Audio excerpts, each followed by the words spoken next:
అమ్మా నేను పోయేస్తానా మరి సరేనా? అద్దురా బిడ్డ నా మాటింట్రా, కొంచెం చదువుల మనవాడా చదవకపోతే ఏకపోతే గాని ఏదైనా 10,000 జీతమైనా ఈయన చేసుకుంటా, కొంచెం నా కళ్ళ ముంగటుండ్రా. లక్షలు లక్షలు బాకీ వేసి దేశం పోతా అనబడుతుంది. అద్దురా కొంచెం నా మాటిండ్రా బేట. చేట్ అమ్మా ఈ 10,000 జీతం కూడా ఎత్తడే, మనం కోటీశ్వరం కావద్దా? మంచిగా డూప్లకి బంగ్లా కట్టుకుందాం, కారు కొనుక్కుందాం. కొంచెం ఆయే కొన్ని రోజులు ఓపిక పట్టు. అరే నానే, నువ్వు పోయినాక నాకు ఐఫోన్ పంపిరా సరేనా? నల్లి కుట్లోడా పోరడు ఇంకా పోవడే లేదు. ఐఫోన్ కావాలట ఐఫోన్. ఏ అమ్మా మీరు లొల్లి పెట్టుకోకుండ్రే, మంచిగా ఒక ఫోన్ పంపిస్తా గానీ. సరే మరి పోతా, మరి టైం అవుతున్నది ఫ్లైట్ కి. సరేనా బెట్ట, మరి పోయినాక ఫోన్ చేయి సరేనా? జాగ్రత్త. సరేనా అమ్మా, దుబాయ్ ఎయిర్పోర్ట్ లో దేగానే ఫోన్ చేస్తా.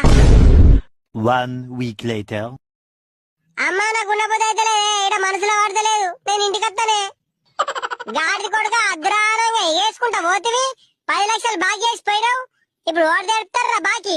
అటే మురుగు బాకీ వేరేదాకా ఇంటికి వస్తావంటే మంచిగానే ఉన్నది చెప్తున్నా.